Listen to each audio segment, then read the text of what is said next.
I myself am Cuban. My whole family is immigrants. So you would think, hey, I'm pro-immigrant. He can offend Cubans tomorrow and I wouldn't care.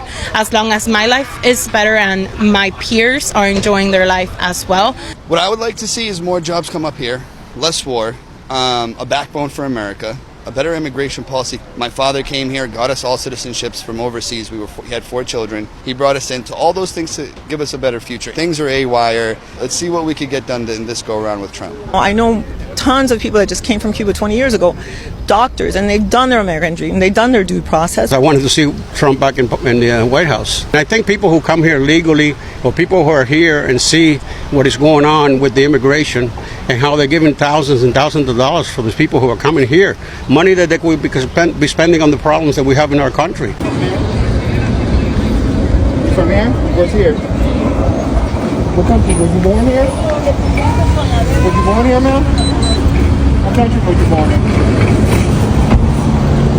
Hey everyone, welcome back to the channel. If you're new here, go ahead and hit that subscribe button, tap the like and ring the notification bell so you never miss any of our deep dives into the latest political plot twists.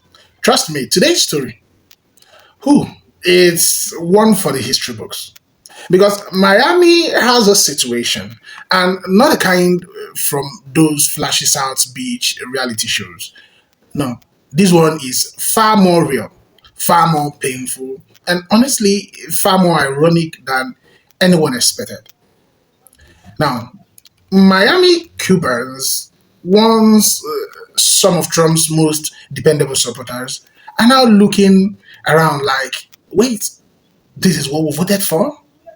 And as deportation sweeps intensify, families are panicking, neighbors are tense, and the political mood in Miami is shifting faster than traffic on Palmetto Expressway when it starts raining. So a while ago, I had made a video about Cubans that voted for Trump, and I posted it on multiple platforms, and a lot of Cubans came for me saying, I'm still here, I'm not afraid, I don't regret my vote. But I'm going to re-ask the question, how are you feeling after what happened this morning? Because I'm sure y'all are scared now. During the election period, a lot of you did this, and even this. Oof, that did not age well, did it? That did not age well. That's got to sting, actually. That's really got to sting. And that should sting because of this. The Supreme Court just passed that Trump can revoke the status of over 500,000 migrants. And the very first one that's listed in this article, Cubans. So I ask yet again, my Miami Cubans, where are you guys at now? Are you hiding? Are you running scared? Because you guys were fooled. You were told that all Democrats were more like Fidel, and you gave him your vote. And now, just like we've all been telling you all along, he doesn't give a shit about you. And he's proving it because you guys are on your way out. So I hope that you guys really, really do enjoy living in Cuba, because you're all headed back. And I guarantee you, the way this man's functioning this time around, he's gonna make sure this shit happens, and it happens quick. Let me grab! Ice! Let me grab! Help! Help! Do they have the right to do that? No, you do not have the right to be doing this. You don't have a warrant. You don't have a warrant! You don't have a warrant to be doing all that. You want to get arrested? Next time you touch someone, go to jail. You can't do that.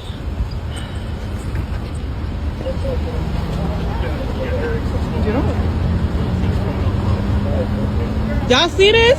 Yeah. Y'all see this? Look. Nah, what? Wow. I'm not an immigration attorney. That one too. Wow. Where are you taking him? Where are you taking him? Where are you taking him? Where's your warrant? Where's your warrant? Where are you taking him? Why are you covering your face? Show your face. Yeah. Show your face. He has an immigration attorney. He has immigration court. Why didn't you go through them?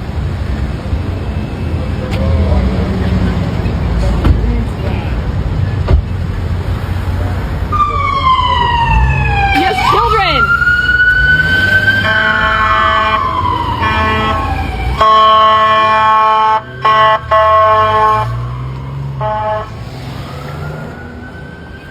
You're a Cuban from Miami. This video is for you. I don't understand why Cubans from Miami who are MAGA supporters cannot understand that the ICE raids will also affect them. I've seen just like some crazy content, like, you know, on my Instagram from like people I know in the past, like all this, who like truly do not understand what is currently going on with ICE throughout the United States and why people are protesting in LA. For some reason, Cubans really, and I can say this because I'm Cuban, like truly do not understand that what happened in Cuba literally 70 years ago is now happening in the United States. And many of them saw like dictatorship and kind of the falls of communism in person or heard about it. Like I was born in Miami, I'm second generation, but I heard all about Cuba and everything that we all lost and how people were teared away from their families and what they went through to come to the US, all the stuff growing up. That's literally my story, all my friends growing up, like literally, like the stories are crazy. Like, but for some reason, I don't understand. There is this like entitlement for some reason with Cubans that they do not think that ICE in any way will affect them. Everything that's going on in LA, unfortunately, will also happen in Miami. And I'm in New York. I've been living in New York for like 6.5 years, but I have friends who are in Miami. I know people who are, you know, consistently talking about the different, you know, ICE raids that are going on in Miami-Dade County. It is happening there. The reason that there's not the amount of attention that there is there and there hasn't been such an uproar compared to LA is just because people in Miami, especially Cubans, for some reason think that it won't happen to them. And they're like, oh, this isn't me, even if they don't have their papers, even if they're also, you know, have undocumented status. For some reason, they do not think that it will happen to them. And now they're going on social media and people are posting videos and making posts about how, you know, ICE is taking the criminals and everything, when in reality, they are potentially facing a similar issue. And I think, like, I don't know how to explain that further to these people. I think for me personally, like, I think that that's something that is so worrisome because, you know, this administration is going to be able to take advantage of that mindset in Miami-Dade County, where people don't necessarily have the wherewithal and have this like entitlement thinking that they're not going to be affected by these raids. And at the same time, you know, this is a community. Miami is so diverse. It is minority majority. And it sucks because you would think that, you know, in Miami where people kind of have similar stories, there is a large undocumented population, there would be like support, you know, against ICE, and there isn't. And unfortunately, I've just been seeing all this like crazy propaganda from the Miamians I know, just like posting shit about how like, oh, like, thank God, all this. And I'm like, you truly do not know what's going on. Like, you don't know what's going on, and people are fighting for you, and people are protesting on your behalf, and you're here like, no recognition. If you're from Miami, you're feeling a similar sentiment as me, let me know what you think. I'm just like, I don't know what to say anymore. Last names, look at your kids, look at your last names. Where you from? Look at your last names. Regalado, Bermudez, Gonzalez. There are Injecting me? Like that? Oh. No, explain to me the process. That's a question. It's my belongings. I deserve to know the process. This is not right. You know, it's wild how tables turn. The very people that chanted, I will vote for Donald Trump, thinking they were exempt from his policies, are now crying foul. Miami Cubans are outraged because ICE is detaining them. They wish and regret they had listened to Black Americans who had warned them, but now they are reaping what they sow. TikTok, I'm asking for your help. Yes, Cubans are getting deported, but they are not getting deported back to Cuba. And these are not the Cubans who have entered the United States in the last few years. These are Cubans who have been in the U.S. since the 1960s, 70s, 80s, and at one point they were even lawful permanent residents, but because of their criminal history, they lost their immigration status and were ordered deported. But because of the political situation between the United States and Cuba, they were actually never deported to Cuba. And instead, they were placed on what's called order of supervision, where they typically go once a year for a quote-unquote check-in, and they meet with an ICE officer, and the ICE officer makes sure that they don't have any other crimes going on, and they're abiding by the terms of their check-in, and they're able to apply for a work authorization. Since Cubans were not accepted by Cuba to be deported, they have remained in the United States for decades under the order of supervision. But now, since the Trump administration is pushing hard this third country removals, Cubans are now being deported to various locations, including Mexico. You're seeing Cubans go to their ICE OSUP check-in appointment and be detained, and they're spending a few weeks in Chrome and then being transferred over to Texas, and then from Texas they're being placed on a bus and then deported to the southern part of Mexico. Shame, because I think if ICE had told them what the plan was, these people could at least prepare for it, but sadly they have absolutely no idea that this is even coming to them, and now they've been in the U.S. for 50, 60 years with relatives and businesses and families and ties to the U.S., and just being dropped off in another country with no ID, no money, and no resources. Did you know that Cuban deportees, especially the ones that are political dissidents and the ones seeking asylum in the U.S., face a significant risk of torture when they come back to Cuba? So when we ask ourselves, when will Latinos for Trump open their eyes, specifically the Cuban ones? The answer is they never will. And there's no better example than the Cuban for Trump than El Funki. He's a Cuban rapper that's currently facing deportation and possible imprisonment in Cuba since his music helped fuel anti-government protests in Cuba. Someone that's been really silent about this case is self-hating Marco Rubio, a Cuban himself. It's a perfect illustration of how much Marco Rubio has changed up during the Trump presidency. Even just a year ago, I'm sure Marco Rubio would have been the loudest person about this case. It's also a crazy example of how much Trump has changed up about Cuban immigration policies. For decades, the U.S. has rolled out the red carpet for Cubans, despite Trump refusing to help these Cubans who have overwhelmingly voted for him. They are still very much pro-Trump, including the rapper El Funki. Talk about fucking around and never finding out.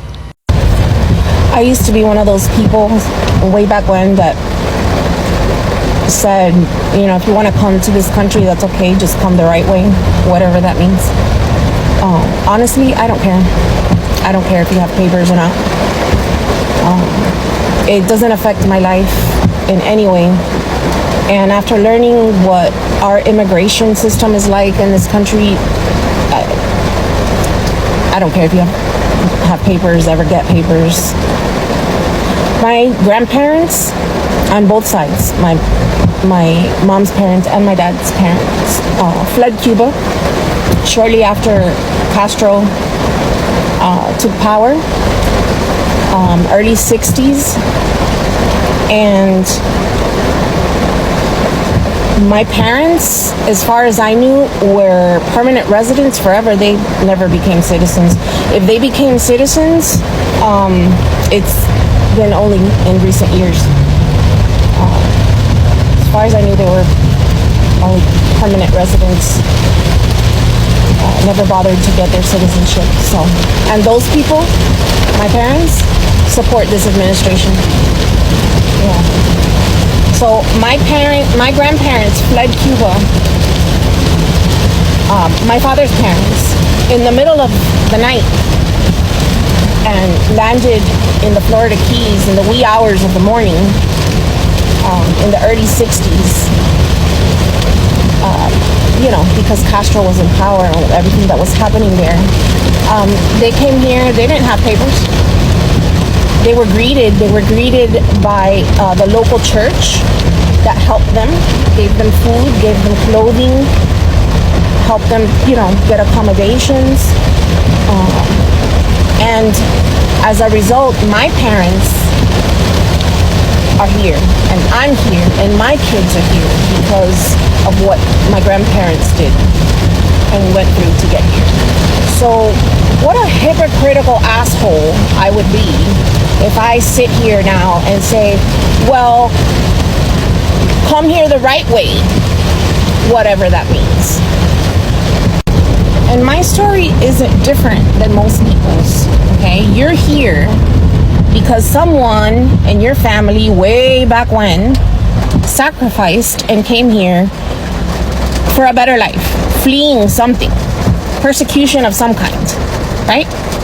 So what a hypocritical asshole are you now to come and say, well, come here the right way.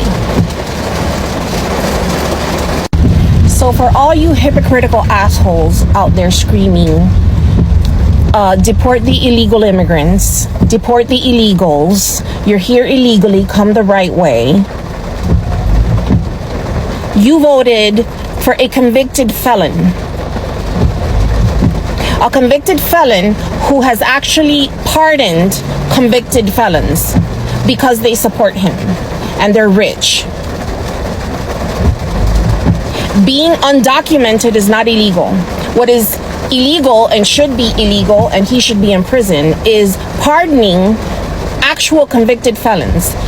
People that were convicted for breaking federal laws. Have the life you deserve. Let's check back in with Maria Salazar. She's a Cuban-American, a U.S. Congresswoman from Florida, a Trumper, supporting Trump in 2024. Here's what she said after he won the election. This is a realignment. It's a realization by the Hispanics that the new home is the Republican Party. A year later, and we've all seen Trump's policies, ICE rounding up undocumented migrants, some who have been here for decades, paying taxes, raising children, retired. She's kind of changed her tune. Hispanics married President Trump. They're only dating the GOP. I've been warning it. If the GOP does not deliver, we will lose the Hispanic vote all over the country. And unfortunately, it happened last night. In New Jersey and Virginia, Hispanics moved back more than 25 points to the Democratic Party. Cuban-American woman from Miami here. Actually, I'm from Hialeah. That's real deep. If you know, you know. I'm from Hialeah. I'm originally a Hialeah girl. I am from South Florida. I grew up in a Cuban community. My mom's Cuban. I'm ashamed, and I just want to tell the world I'm sorry. Not all of us Cubans are like that. Some of us do have empathy. Some of us do feel solidarity with the rest of the Latino community that's going through it. Some of us knew this was what was going to happen and tried to warn our friends and family. I have to explain to you why it's so different in South Florida. The Cubans there live in this bubble where they're the majority, and they think that they're white, and they live in a certain bubble of privilege where they don't see discrimination directed towards them because they're the majority. But I promise you, to those Cubans that haven't really left South Florida, just drive a couple hours north and you're going to realize you're not white. You're not white. You're never going to be white enough for them.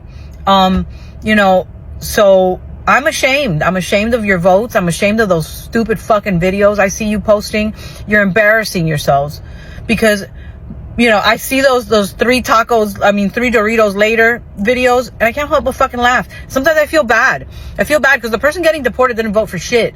But I have family members that are getting deported, and I have family members that voted for this fucking shit.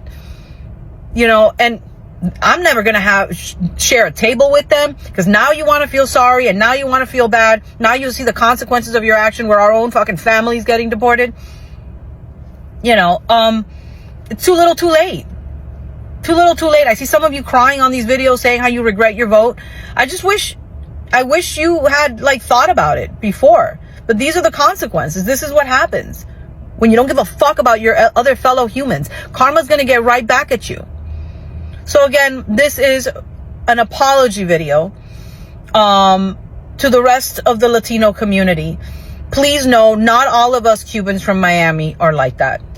I'm not. Thanks, and I hope you all have as good a weekend. I mean, as good a week as you can have. Weekend. I wish it was the weekend. It's in the beginning of the week. But anyway, I wish you all a good week. And know that not all of us are like that. Not all of us are pieces of shit. Thanks. But let's start with this stunning story first. Here is a Cuban-American who voted for Trump and she now regrets her vote. Why? Because her husband was deported. Now she says she feels betrayed. Listen to her speak about it, and just a heads up, this is a digital translation so our audience can understand what she's saying. But check this out. I feel completely betrayed, and I know that maybe they won't say it. Distressed, desperate, and disappointed. That's how this Cuban mother, Lilian Paez, says she feels after her husband was deported by the administration of President Trump, whom she voted for. I thought that maybe with the president's order, the ones who would leave would be the criminals, and those who had a clean record and so on would get an opportunity. I mean, this was exactly what we warned about before the election. Everyone thought Trump will view them as, quote, one of the good ones, and that he's only going after criminals. We knew that wasn't true then. We know it's not true now. The polls are already showing the shifts in the Latino community. Remember, this was a group that Trump made big inroads with. Well, now that support is fading quickly. This is the May 2025 poll from Equi's research on Latinos, Trump, and immigration. It shows that Trump's approval rating is trending below his 2024 support. And get this, 15% of Latinos who voted for him in 2024 now disapprove of his performance in office. And of the former Biden voters who voted for Trump this time around, 51% of them now disapprove of his performance. All in all, just 36% of Latinos approve of Trump, with 60% disapproving, and Latino men are also shifting away from Trump. Latino men in this poll voted for Trump by a plus 11 margin in 2024. 54 to 43, but now that's basically flipped. 44% approve, 55% disapprove. And when you dig into the issues with Latinos, Trump's underwater on both the economy and immigration. And we're seeing across the board, people who voted for Trump reap what they sowed. Like in West Virginia, for example. Let's pull this up. They voted for Trump in West Virginia 70% to 28.1%. Let me repeat that. 70% to 28.1%. But coal miners have now lost black lung screenings after Trump slashed the worker safety agency responsible for them, the National Institute for Occupational Safety and Health. So let's go back just a bit. Miami Cubans have long been a powerful political force in South Florida. Generations who fled the Castro regime or arrived through complex immigration pathways, often aligned with strong antisocial rhetoric, right? Making America's messaging resonate deeply. And add that to the cultural conservatism and fear-based messaging, and boom, Miami that day turned shades of red in recent elections that shocked half the country. But here's the twist. While Trump promised tough on immigration policies targeted at other people, many Miami Cubans didn't expect that those very policies would hit their own families, neighbors, or community members. Yet, here we are. Now, in recent months, immigration enforcement has intensified in ways the community did not see coming. ICE vans are rolling through neighborhoods that once felt politically secure. People who have lived in Miami for decades, sometimes with old paperwork issues, asylum claims stuck in decade-long backlogs, or expired status they never managed to resolve, are now at risk. Okay, and suddenly the message that once sounded like protecting America is sounding a lot more like targeting your cousin, your uncle, your co-worker, your church member. Now, the very same families who celebrated Trump rallies with flags waving from pickup trucks along Cali Ocho are nervously whispering in living rooms, asking each other, what do we do now? Now, the irony is loud, very loud. What's happening in Miami isn't a surprise to anyone who actually studied immigration policy. But for many voters, the assumption was They're going after criminals, not us. Or this is for other immigrants, not Cubans. But the thing about the thing about broad aggressive immigration enforcement is that it doesn't read your ethnicity, your political affiliations, your loyalty, or your ballot history. It doesn't pause, say, wait, hold on. Is this person a voter? It just enforces. And now people are experiencing the unintended consequences of policies they once cheered for. Except now the cheering has turned into fear, frustration, and yes, regret. Now, the political ripples in Miami could, local leaders are scrambling. Some Cuban-American politicians who champion Trump's policies are now finding themselves in the awkward position of trying to explain to their voters why a loved one is suddenly in removal proceedings. Now, even more awkward, many are trying to distance themselves from the very policies they praised just a year ago. Meanwhile, younger Cuban Americans who already leaned more progressive are getting louder, pointing out what they warned about for years. Now, when you empower a system that targets immigrants, eventually it will target you too. Older generations are conflicted. Some feel betrayed, some feel embarrassed, some feel both. What we are witnessing is a political shift in real time, a recalibration of trust, fear, and community priorities. Now, the human side, family is caught in the middle. So, as you know, behind the politics are real families, right? Parents who fear going to work, students who worry they'll come home to an empty apartment, permanent residents fear of minor legal mistakes from decades ago being reevaluated. Now, people who have built lives in Miami suddenly feeling like the ground under them is shaking. Now, one heartbreaking theme emerging is we never thought this would happen to us. But that's the nature of sweeping punitive policy.